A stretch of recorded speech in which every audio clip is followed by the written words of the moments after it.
Engineering isn't just about what we build, it's about the people who make it possible. This is the AECOM Early Careers podcast series, created in partnership with Engineer a Career.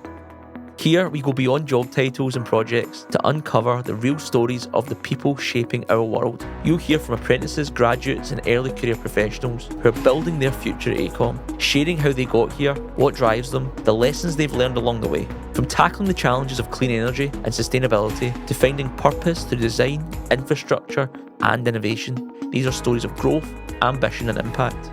Whether you're job hunting, exploring your next step, or just curious about life after university, this is your inside look into what it means to build a career that truly makes a difference. The AECOM Early Careers podcast series, powered by Engineer a Career. Welcome to the Engineer a Career podcast with AECOM. In this episode, I'm joined with Helena Rivers and Radhika Badiani. Radhika, Helena, it's great to have you both here. Thanks for having us. Excited to be here. I'm so excited to explore both your careers together individually, but also how you work together and how AECOM, your role within AECOM, and how you see the future of energy and of engineering as well. The episode series that we're recording at the moment with AECOM enables us to show early careers professionals of the opportunities in industry, and I'm so excited to be sharing your career journeys as part of that. So, Radhika, you are a graduate renewable energy engineer. Yeah. And Helena, you are the energy transition lead. Yeah, that's right. Excellent. So let's dive straight in and we'll do a quick fire, 3 questions, get to know you both, and then we'll go from there. So starting with yourself, Helena, what's the weirdest food you've ever tried? That's a relatively easy one for me. Grasshoppers in a market in Mexico. And in answer to what do they taste like, it's not the normal chicken answer.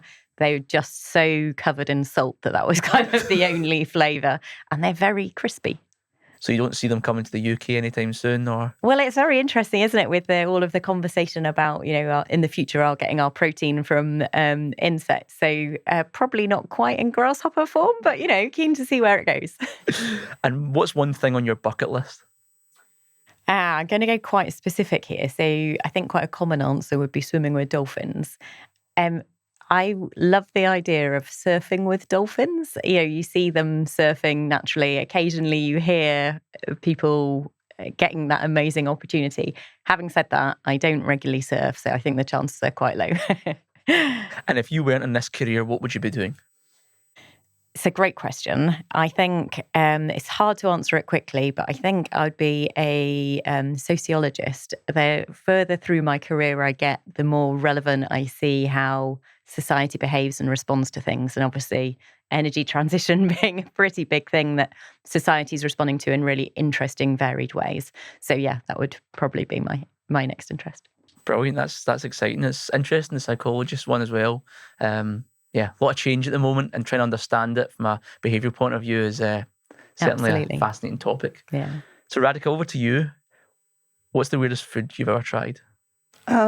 Kind of a difficult one, but I think probably about a month ago, I went to a Sri Lankan restaurant and got to try like a combination of different things. So like pineapple mixed with cassava, mixed with potatoes, and it was just an odd mix, but it tasted really good.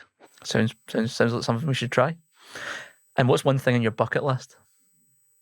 So ever since I was younger, I always wanted to be an author of a book. I don't know what kind of book or anything to do with that, but yeah, I would just like to contribute in some way. And is there any particular genre of book you do like that? I think maybe a fiction book, but I'm not sure what in particular. And if you weren't in this career, what would you be doing? I'd probably be setting up my own charity or something like that, because I had the opportunity of volunteering in a charity about 2 years ago. And it was for an underprivileged community in India. And I learned so much from the experience, as well as feeling like I'm making a difference in some way. That sounds something that would be rewarding, and you never know what the future can hold. Yeah, it was. So let's dive straight into both of your career journeys prior to AECOM. So what sparked your interest in engineering, Helena? I suppose a lot of engineers, I always been quite practical. I like solving riddles, and even better when they're physical riddles. At school, my strengths were maths and physics. At university, I was diagnosed as being dyslexic, although I didn't know that at school. But I think it influenced my choices because I chose the subjects where I didn't need to write a great deal. And I think, that maths physics pathway does often lead you to engineering, but I didn't know any engineers growing up. So it was quite a surprising for my family career choice. But, it's proven to be an excellent one for me. That's really interesting because one of the common drivers of someone picking their career tends to be a parent. And in the situations when that's not the case, it's always interesting that, the door's still there and the career path's still there as well. Yeah, absolutely. And so long as you get that awareness, then actually I think, we could do a whole separate podcast on careers advice for school children. But it is quite hard to know what careers are out there and what what you actually do within them. There's a title, and so you can see the big picture. But outside of teaching, it's quite hard when you're in school to understand what people actually do. Anyway, hopefully this podcast helps spread that knowledge. Definitely will. I'm sure it will. And in terms of your route into engineering, you went to University of Bath. What did you study at the University of Bath? So I started off studying aeronautical engineering, with grand plans of designing new fast jets. I did a placement as part of my degree at Westland Helicopters, and got a dose of reality around what you might actually spend your career doing. And at that point thought, well, actually, I'm not sufficiently passionate about aeronautical that I definitely want to narrow myself down in that way. And Bath has, or certainly did have, it may have changed, common for the first 2 years. Your subjects were common across a lot of the different engineering disciplines. So I switched from aeronautical to straight mechanical at that time, which then gave me a much broader base. And I did quite a lot of environmental subjects, quite a lot of innovation subjects as well, which was really helpful in terms of preparing you for the career ahead. That's exciting. Good choice as well, the University of Bath. We spoke about it beforehand. We've got a very light link there in terms of people we know, but also a fantastic university to develop and home in on your engineering skills as well. Yeah, I mean, I loved it. Very, very happy times. Some very inspiring professors at the university, but a great, engineering is a large part of the undergraduates at the university. So you're in a great community of like-minded individuals. I also love sport, and it's got phenomenal sports facilities. Exactly. And Radhika, what sparked your interest in engineering? Because am I right in saying it was physics to start things off for you? Yeah. Tell us your story. Why did you study physics in the first place?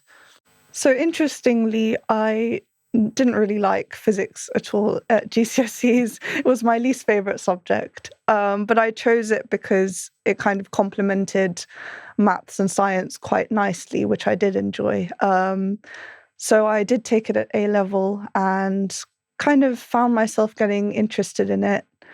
And then I think following that, probably what brought me into engineering is the application of that kind of creative problem solving and applying it to a real world impactful scenario such as climate change and decarbonising that.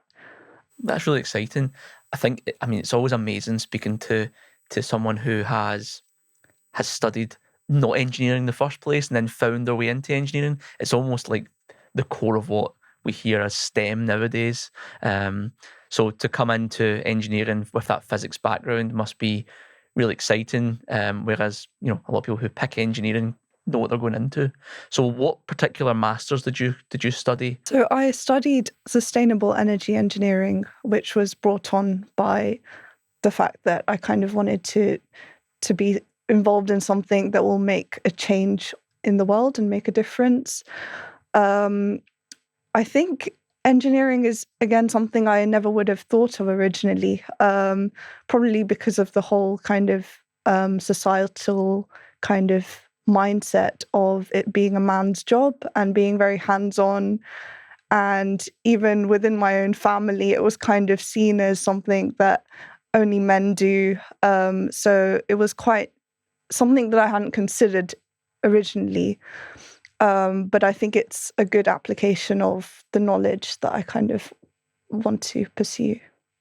And you joined AECOM as a graduate renewable energy engineer. Yeah. So why don't we talk through that role so far? How has it been being a graduate within AECOM, and how about the role as well in terms of the renewable energy engineer?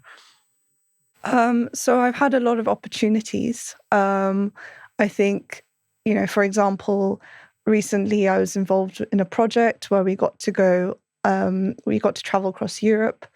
So I went to 4 different sites and got the opportunity of seeing like a range of different industrial processes, such as I got to see how wind turbines were manufactured, and I got to see how transformers are being produced. So that was really cool to see things firsthand, and almost the application of what I'm doing on a day-to-day basis.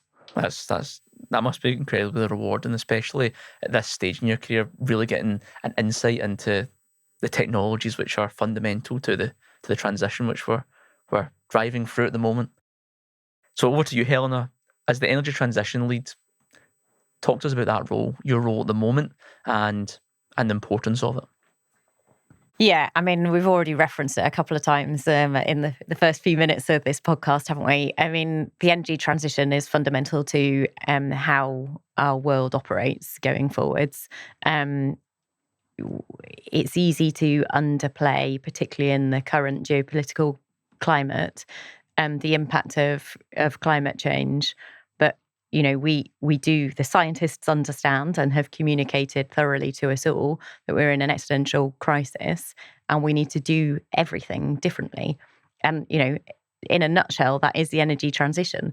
So to AECOM, what the energy transition means is the transformation of how our buildings operate, how our transport systems operate, to electrified and future fuel solutions, and then the new energy generation, supply, storage and distribution to make that happen. So there's not a lot that doesn't touch. When something's so huge, it's quite hard to distill it down into practically how we apply it. And, we need, one of the big challenges we face as society is we need to get the demand and the supply side to go together. And for some areas, that's really, straightforward because there are existing technologies, existing solutions that we know and understand well. But where we're bringing in newer solutions or using them in different ways, and, hydrogen's a great story around this. There are certain areas where we know that we're going to need hydrogen, but it is very hard to bring the investment around the production of hydrogen at the same time as the conversion of facilities to use that hydrogen. And so actually a lot of my role is about bringing things together to make them happen in a logical sequence so that we get a greater benefit. And has there been any particular project so far that stands out as things working in that particular topic in the most efficient and effective way? Is there a project that stands out that you feel demonstrates the transition in its most rawest form? So there's actually a project that we're working on together which will demonstrate it. So it's relatively early days, but it's a project that we are delivering in Newhaven in Sussex. And I'm particularly proud of it because it's a project that we've created. So we drove it through the Sustainable Markets Initiative, which for people who aren't aware is an initiative started by King Charles when he was Prince Charles. And it is a CEO-led initiative, recognising that to effect real change, we need an awful lot of money. And most money sits in corporations, not with federal states. And so you can only engage if the CEOs are engaging. And there's a number of task forces within SMI, one of which is buildings. And I lead one of the working groups within the buildings task force. And we did some white papers and we created some tools, and then the CEOs did their annual review, and one year they said, well, this is lovely, great job, but have you actually saved any carbon? Which we all did some soul searching. And so the challenge was, so where can you apply it in real life? There's no benefit in us saying what's a good idea. We need to see it and feel it and touch it. So we focused on the town of New Haven and looked at a phenomenal list of possible solutions which could help transform the town to a low carbon community and bring prosperity to a town which has a lot of socioeconomic deprivation, surrounded by very wealthy areas. And we have now progressed from that sort of horizon scanning through into project delivery for the first project. And, the full implementation of our full ambitions will probably take a decade. But actually to get the first project going forwards with momentum, with funding behind it is really, really exciting to me. Exactly, especially if it's an area where you've got a particular passion for, or, well, in your case, when it's your actual job role, when you're getting that support, certainly from a CEO level and all the way up to the state level within the country, it's reassuring that there's a common feeling around driving towards the energy transition. Well, so there is. I mean, going back to my statements around geopolitics, we operate in the environment that we find ourselves in right now. I will not apologise, but my glass is always half full. And one of the positives that has come out of that change in narrative is, we're not just going to do it because it's the right thing to do, but we're going to do it because it makes economic sense. And so a lot of the project pre-positioning is now about the long-term benefits. So, any project costs money, and so there needs to be some investment up front, but actually there's a lot of focus on the operating cost savings, and whether that is due to reduced damage due to natural disaster, or whether that is actually that fundamentally a lot of these projects will just reduce your energy costs going forwards. Those two things come together and you have a really compelling business case. And if we want to deliver things at really big scale, which frankly we need to, then it does need to have that business case backing. I'm glad that you brought that up, because for an early career professional, it's understanding, away from the technologies, away from the engineering, there is ultimately, at the end of the day, economic benefits that you take into any engineering project, and having that understanding that things sit so far away from the calculations is important to learn at an early stage, because then you can take that into your decision making process as you build on your career. Absolutely. So your role, Radhika, within that project, what's your role within it? Let's share it with the listener. So I'm kind of sitting on the report side of things, like generating the master plan document, which has been quite interesting to get involved with, because so the project encapsulates such a variety of feasibility studies, and as an early career professional, just having the knowledge and awareness of the different sorts of technologies that are out there, and how feasible that they are depending on the area that they're kind of situated in, is really eye-opening. It's sort of a different sector as well, because it's kind of incorporating the planning side of things as well as sort of the buildings perspective. So different elements of the business are kind of coming together into one thing. So it's nice to see that holistic perspective, I think. Absolutely. With this podcast episode specifically on clean energy and the energy transition, what does the transition mean to you? And I'm interested to hear if it's the same or different between the two of you in your two different roles. So what does the energy transition mean to you in practical terms for your role? So for me, firstly, energy transition, there's kind of two different aspects that stand out to me, which is the phase out of fossil fuels and implementation of renewables, and secondly, energy efficiency. So I think with the renewables side of things, our team kind of work on projects that like to incorporate renewables and, for example, make this town self-sufficient, or, even in other projects, kind of to reduce that dependency and reliance on fossil fuels.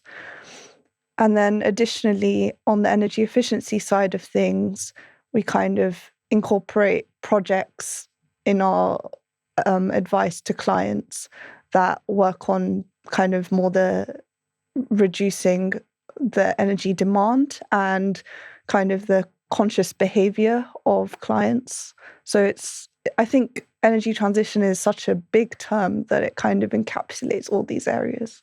Yeah, I think you're absolutely correct. And from an energy transition point of view, sometimes it can be quite easy to look at it from a very high level. But then when you begin to go into I don't want to say the weeds, but we go into the detail of what the transition means within technologies or within, for example, the New Town scheme, and how the opportunity for that there, it begins to get quite interesting. And again, to tie it back into the early career professional point of view, that's the detail which early career professionals want to know, because then they can then try to understand and see where they fit within that puzzle, rather than it just be, we need to achieve net zero, which sometimes is just a tagline. So Helena, what about yourself? What does the transition mean as someone who's the energy transition lead for your role? Without maybe going into the particular detail of a project, but more holistically across your role. Yeah, so AECOM, obviously, we sit in consultancy. So, our responsibility is to solve the challenges that our clients are facing. And I think there is a huge number of levels to the challenges that they're facing. So, there are the technology challenge where they've recognised what they need to do. There's a huge amount, typically, of advisory requirement up front to support them in understanding, for them as an organisation, how far can they go? How far should they be going? What makes economic sense and political sense? And typically, you hinted on it, but that behaviour change piece. And, I find it really fascinating. In universities, they're a great case study. So typically we will be engaged by the estates department, because most of their carbon footprint is through their buildings and their facilities. And so you asked to go away and find these solutions. So you will do some carbon mapping, carbon planning, decarbonisation plans, and you will find that there is this laboratory over here which uses a phenomenal proportion of the university's energy requirements. And, at really strange times. And, different universities have different specialisms, but it does seem to be a common theme. And it's like, oh, well, we can't do anything about that because that's Professor so-and-so. And, they attract a lot of funding for the university and it's really important. Okay, I understand that. But actually, if that's most of the problem, we can't tackle you as a university without tackling that. And, yes, the professors need to own some of this challenge. It's not just the facilities team. Or, a lot of universities now have early and late lectures, certainly compared to when I was there. I remember there was no way we could get to a lecture before 9 o'clock. But if you talk to some universities, they still think that actually, it's much better for them to build a new education block, rather than introduce an extra hour into the timetable. And it's like, well, you have to understand the carbon footprint implication of making those decisions. And yes, it's not the facilities team's choice, but we need the whole of the leadership teams to come together to affect real change. And particularly if you're going to affect real change whilst delivering value for money. That's really interesting. It's almost the behaviour side, would you say? It's a huge amount. And in almost any organisation, one of the things that I used to work specifically in buildings, and the decarbonisation of buildings rather than the broader energy transition focus now. But, a lot of people in their own homes, they're very conscious of the fact that they're responsible for their energy footprint and carbon footprint. And they walk into a work environment and they lose all of that sense of responsibility. And, it's a societal thing. And going back to what else would I be doing? It's fascinating how we behave.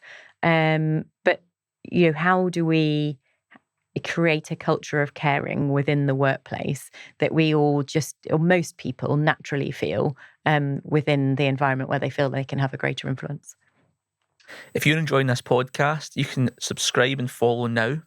And if you're enjoying it that much, you can comment on the link below. You can find this podcast on YouTube and wherever you find your podcasts on the podcast streaming platforms. If there was a technology that we don't utilise at the moment, Helena, what would you say we could be tapping into more? Or, I could change the question, what do you see being a technology that's going to steadily grow within the energy mix going forward as we achieve or aim to achieve the goals of net zero? Love your terminology of the question and tapping in. So for me, it's geothermal. The heat beneath our feet, it's everywhere, and we can't access heat at a useful temperature in lots of parts of the UK. It's not going to be the solution that's going to solve all of our challenges, but it is a phenomenally secure energy source. We can extract as much or as little as we like once we've got access to that heat well. And typically, heat is available under a lot of our major towns and cities. So when we talk about the energy transition, we're often thinking about the power challenges, but actually one of the big ways in which we can reduce our power challenges is to address the question of heat. And if we can extract heat as heat from the ground, it can make a very significant difference. The UK is behind most other countries in geothermal. And part of that is to do with our geology, and it's not so easy. It's also quite a lot to do with the way in which we share seismic geology data, and the risks, the upfront risks, and who owns them in enabling us to exploit these technologies. In exciting moves forwards, we've had we used to have public sector decarbonisation funding, and earlier this year, funding was announced for 3 significant geothermal schemes, which will be the first to be developed to be commercially viable. Deep geothermal in the UK. And I think, that's a really important step forwards in terms of people's awareness of geothermal as a solution. And, I've used geothermal flippantly, meaning deep geothermal. We've already got lots of shallow geothermal schemes, but to enable the overarching transition, we need a mix of all of those. For lots of communities, shallow geothermal will be the right thing. For street by street transition, it's a really great solution. But for cities, we need something bigger, and it's not just cities. Equally, industrial hubs, you need lots of high grade heat. So yeah, for me, that's a massive change. It's coming. People are talking about it. People are already, year by year, people are talking about it a lot more, and I see it only continuing in that trajectory. And Radhika, what about yourself? Since coming into industry, has there been any technologies that you feel hasn't been tapped into as much as you thought there would be? So funnily enough, I was going to say geothermal as well. But I think it's quite up and coming. I think it's not being talked about maybe as much as it needs to be, because having that constant stream of heat is really important, I think, in the energy transition. We find with electricity sources that sometimes it is kind of fluctuating, and that's also a big challenge that we're needing to solve. But at least this sort of reduces the strain on the grid. So I think that's definitely something we need to kind of look into more. And you mentioned how you've been involved with you've seen the manufacturing of wind turbine blades and also transformers. What other technologies have you been involved with, either directly or indirectly, since starting your role? So I'd say we kind of work sometimes closely with the Renewables team. So they do a lot of solar and wind work. And I suppose being able to see that technology up close, for example, seeing the wind turbines, it was amazing to sort of see the scale of it. and you never quite appreciate, how it is seeing it in person.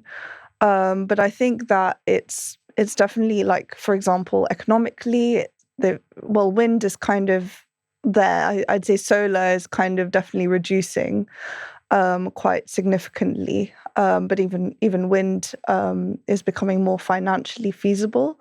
So I think definitely there's more to be done in those areas, but they're great sources of renewable energy and would advocate for them. And is there what's the predominant technology you're working with at the moment, Helena, that stands out in projects, or do you just cover kind of a suite of them? So I cover a suite, but one which I think is really interesting at the moment is energy storage.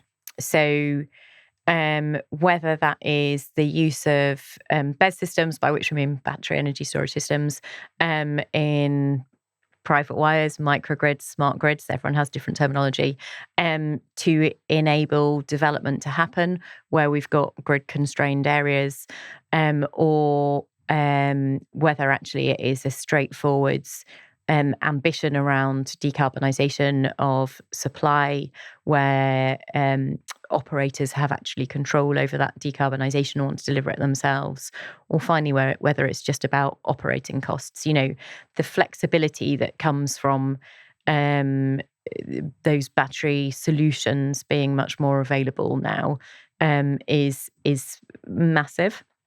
On the flip side, the other side of that is going back to the important role that heat has. Actually, heat storage is becoming a really interesting solution. And going from, everyone used to have a hot water boiler in their homes, didn't they? And then they all went, and then we get heat pumps, and suddenly we need a hot water tank in our homes again. But you can see that happening at a community level.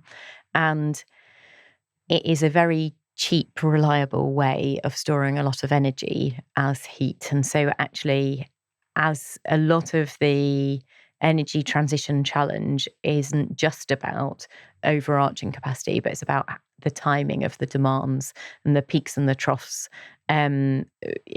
within our own power network in UK, but increasingly we're connected in with continental Europe as well. And the more that we can all smooth out those peaks and troughs, actually we will have a much more efficient transition.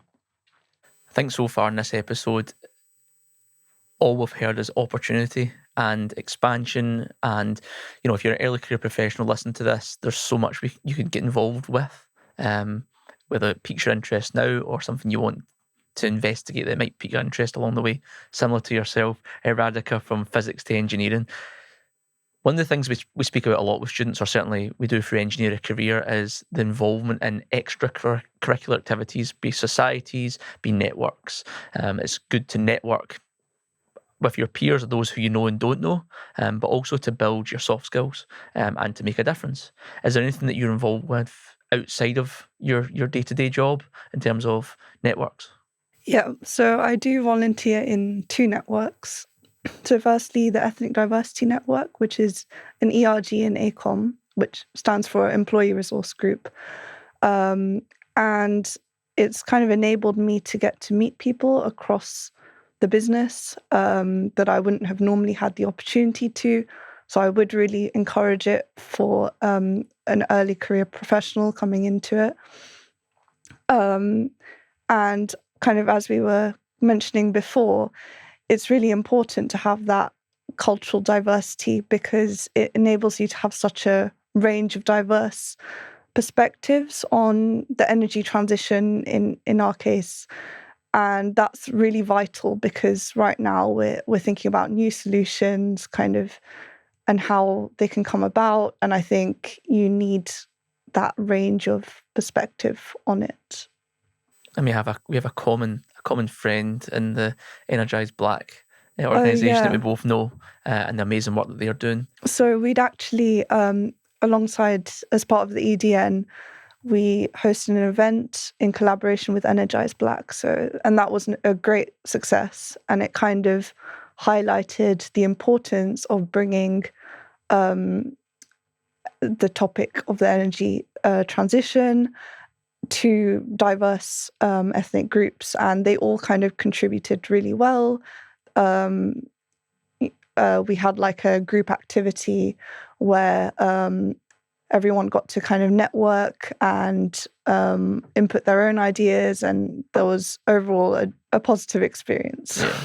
I think that's one thing that stands out about AECOM is there's always a range of events happening across the year at the different offices across the UK, be it in Glasgow, be it in London, Manchester. There's always events taking place, and it's always something which students always say to me, well, how can I find out? Like, look out for the organisations, and LinkedIn's a great place for that.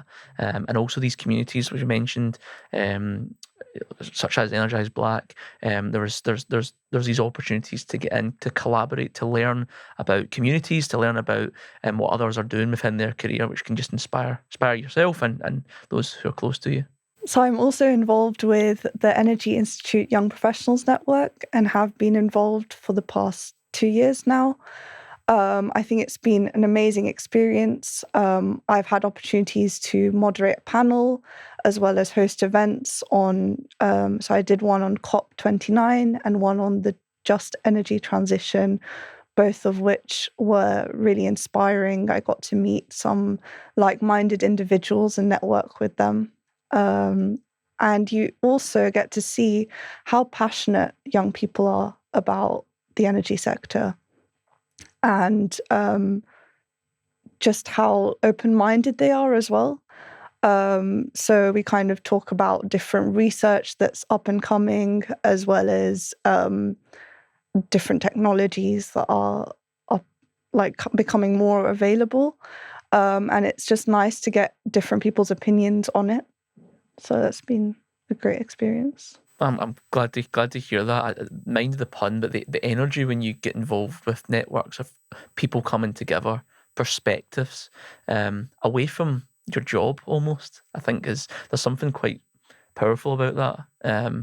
And yeah, my advice would be if you're not doing it as an early careers professional, Radhika's just sold it for us. So Helena, throughout your career, who have you been involved with, both within your role at AECOM and outside?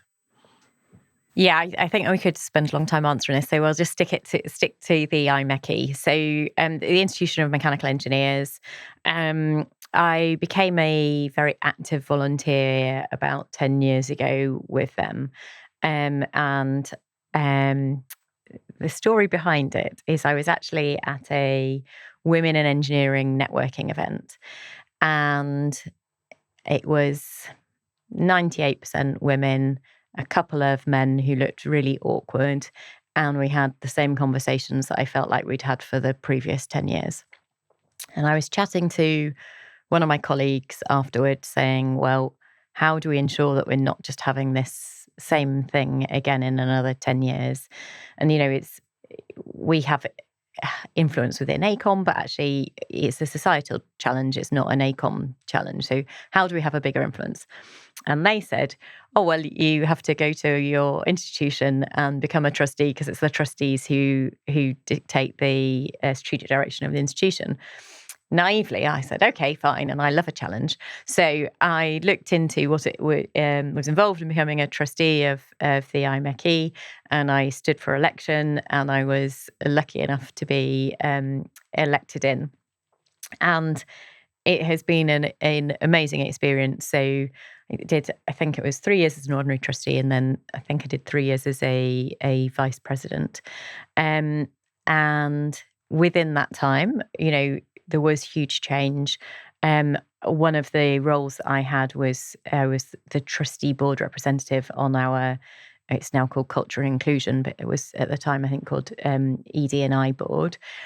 And we updated a lot of our terms of reference just to recognise that actually it's not a subject sitting outside of the core business of the institution and engineering in society, but actually so core part of everything that we do. So there's been some great successes in terms of being involved in an executive board and the business experience and learning through being a trustee. That's a fairly phenomenal experience in terms of my personal growth. But in terms of what's most rewarding is to be able to see the positive impact that we've had on that culture and supporting the institution in their journey, who are in turn able to magnify that, given their very broad engagement with their membership, but also well beyond their membership and engagement in university students and so on.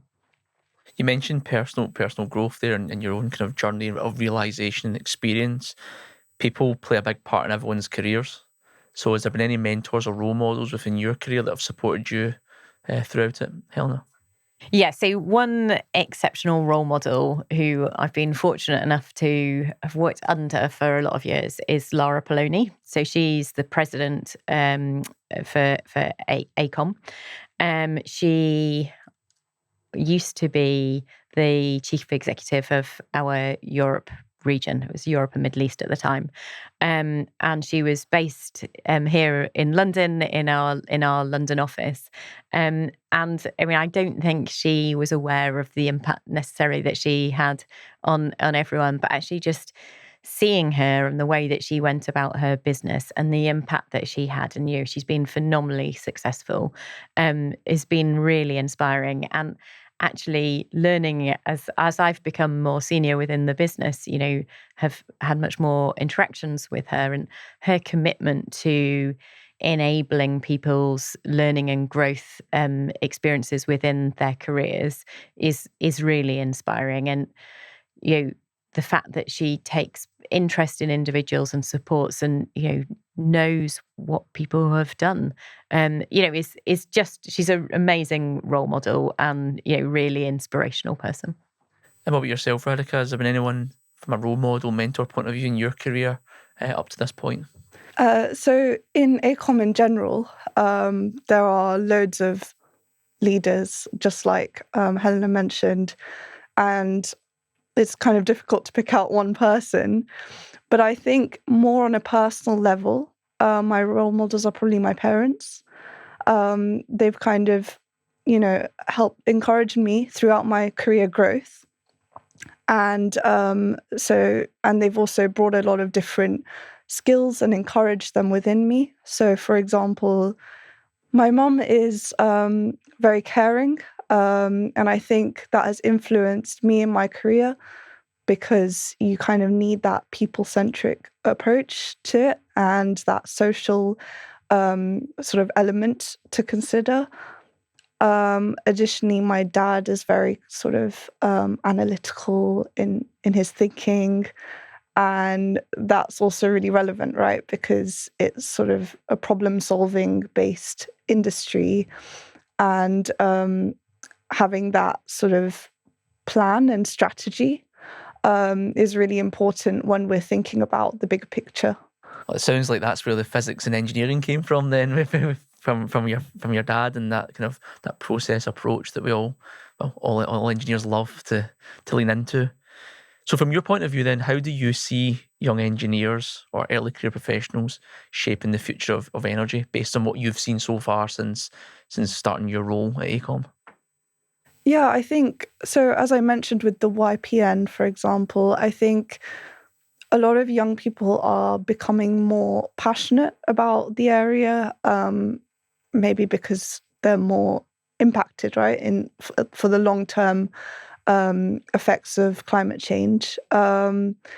Additionally, I think you need a variety of perspectives. So bringing in those new perspectives, again, as I'd mentioned before, is really important in bringing research and that kind of thing into the field. Also, I think there's a lot to be said about the role of digitalization in the energy sector. Right now, AI is a big topic, right? And the use of that in data centers potentially, as well as just general digitalization, such as dashboarding and that sort of thing, which is kind of more prevalent, I think, amongst young people. So I think that's been probably one area that is particularly important with young people's input. And yourself, Helena, how do you see young engineers shaping the future of energy? Yeah, I think I found it really refreshing actually working with the young engineers recently, because complacent is a harsh word to apply to yourself, but I think, some of the more established engineers who've been working in this space for a long time, actually, we feel like we've done well if we manage to shift the dial slightly and change the approach and change the solutions, and they're not the same solutions that we were looking at 20 years ago. What the young or early careers engineers are doing is saying, well, that's not good enough. You need to be going way further, and actually you're in a position of responsibility and seniority, and you're the person who's able to make that dial switch, keep going round. And, I love that challenge and that whole difference in approach of it's not, we've done a little bit, so we'll give ourselves a pat on the back. It's, we need to absolutely walk the talk and deliver as far as we can on every single piece of work that we're delivering. Otherwise, we're letting ourselves, and much more importantly, of the future generations down. And I love that challenge. I love that actually a lot of the early careers engineers coming through now have the confidence to challenge their senior leadership around the technical approach to ensure that we are embedding that best practice. And what advice would you give to an early careers professional or a graduate looking at AECOM, but more widely the sector? What advice would you give them? My advice is always, where there's a challenge that you're feeling it would definitely take you outside your comfort zone, and you're relatively new in, so you're not feeling comfortable about going outside your comfort zone, go for it. What's the worst thing that can happen? You are within an organisation whereby you will be supported, you will not be allowed to fail, and you never know where that opportunity might take you, and it might not be somewhere you've ever even contemplated, but with going outside your comfort zone brings opportunity, and that's what we're looking for, a varied, exciting career. Yeah, it's also a way of driving your own learning as well and your own personal development. Absolutely. by taking those chances and leading forward. Radhika, I can't think of anyone better to ask than a graduate. What advice would you give to someone right now that's considering their career, both at AECOM but also linked to the energy sector? I think if I were to give advice to my younger self, that's kind of how I like to imagine it. So I mean, I've always been quite a reserved and quiet personality. So I think that point of throwing yourself in uncomfortable situations has probably been the biggest learning for me. And I think that you only can really learn when you begin to challenge yourself and your current ideas on a topic, and expose yourself to a variety of other people's opinions. So I think a combination of sort of pushing yourself out of your comfort zone as well as challenging your own opinions has been the biggest thing for me. And I've been able to learn about the industry in that way. I think that's invaluable advice that you're sharing. And I know that so many students will appreciate you sharing that from your own perspective as well. Helena? Yeah, one thing I'd just like to add, I mean, we don't have the answers. So the energy transition is going to be a challenge for people who are at school right now the whole of their careers, unless, of course, we solve it all with nuclear fusion. There is no end of opportunity. And I think one of the exciting things for people in early careers is that as technologies are evolving, the solutions and the way we're applying them is changing. You can become an expert relatively very early on in your career, and you can genuinely shape the direction that we might go at nationally. And one of the great privileges of being based here in the UK is we're relatively far on in our adoption, and we invest quite heavily in supporting other countries to follow. And therefore, actually, the global impact that you can have could be enormous if that is your ambition. So I think it's an area where we need more people. You will be valuable, your skills will be valuable, but very quickly you can become an expert. Thanks for sharing that, and that's invaluable perspective and advice. And as we wrap up the episode, the way that you've covered that kind of ties into, I think, what we've covered over the past hour. It's been amazing listening to both of your careers and how they've they've went along the journey within them. It's been fascinating to hear the topic of the energy transition and clean energy, what we see what's coming and what we maybe don't know what's coming ahead, and that's all part of that journey. So as we close off, I'd like to thank you both for joining me in the podcast. I'm so excited to share it. So starting with yourself, Helena, what keeps you passionate about what you do within the energy transition?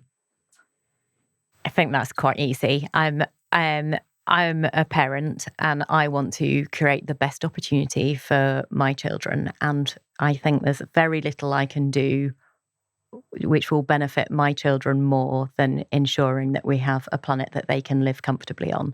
And delivering the energy transition is an essential ingredient to making that happen. So it's a very passionate desire I have to make it happen. And I feel very privileged to be in a position whereby I could have a material impact. And over to you, Radhika, what keeps you passionate about what you do within engineering and within the energy transition? I think knowing that it has such a significant impact. I mean, we've seen that the science-based targets are looking scary, right? And being able to even have a slight influence on that is just something that means that I'm working with impact. And I think that's like a key thing for me, that I'm doing something that's going to be making a difference. And in addition to that, I have an amazing team at AECOM. They're all really supportive and they kind of want what's best for you. So I think that has also been very motivating. You get to kind of interact with more senior members of the team and hear about their experience. And that's been really inspiring, I think, for me. Thanks for sharing that. Radhika, Helena, thank you very much for joining me. Thank you. you.